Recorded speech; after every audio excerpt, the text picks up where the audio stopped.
Let's talk about inverse functions. Before we begin, let's talk about a few definitions. Let's begin talking about relations. A relation is any set of ordered pairs.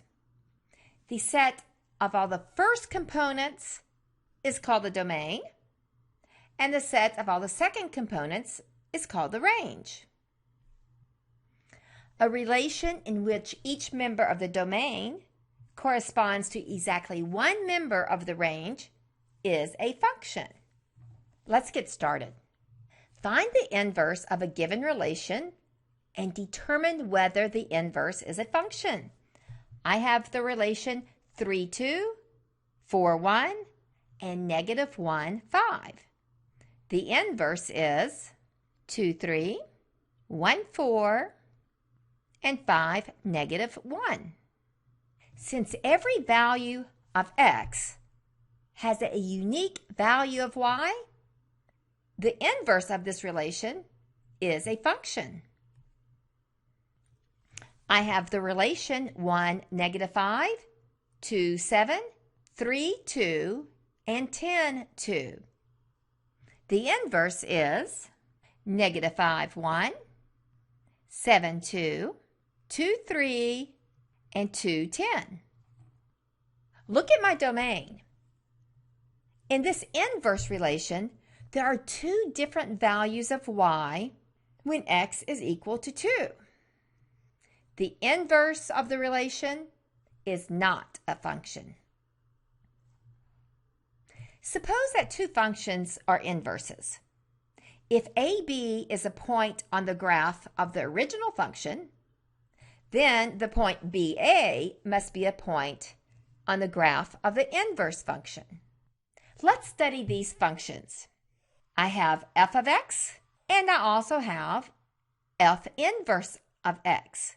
Be careful, this negative 1 is not an exponent.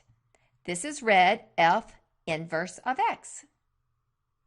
Let's plug in some values for the domains of each of these functions and find their range.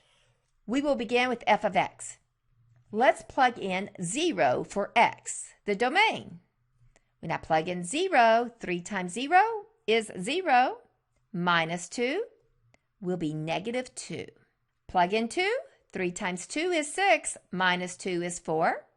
And I will continue plugging these in and getting values for my range. Let's do the same for f inverse of x. F inverse of x is x plus 2 divided by 3. If I plug in negative 2 for my domain, I will get 0 over 3, which is simply 0.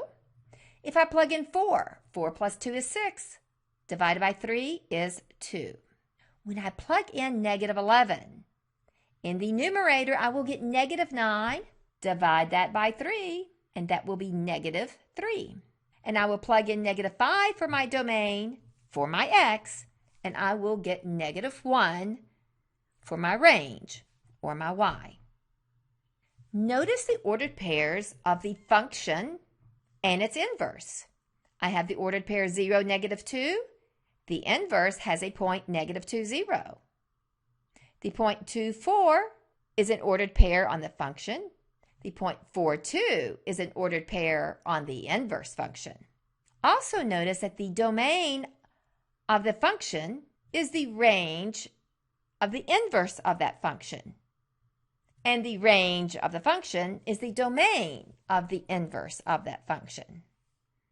We can also find the inverse of the function. We will replace the f of x by y.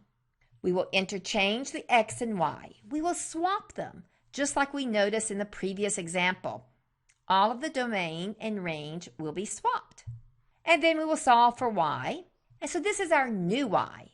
So instead of f of x, this is our f inverse of x. Let's get to work. I have the function f of x is equal to 3x minus 2.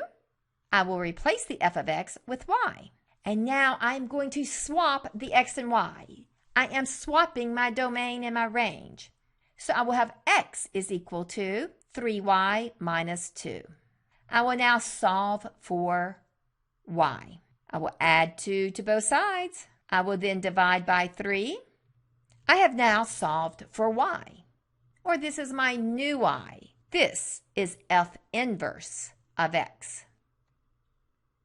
So f inverse of x is equal to x plus 2 divided by 3. Let's study this function and its inverse a little more. This is my function, and this is my inverse function. Let's notice some points on here. Another thing you will discover is that the function and their inverses reflect over the line y is equal to x. We will study more about inverse functions and their graphs in the next video.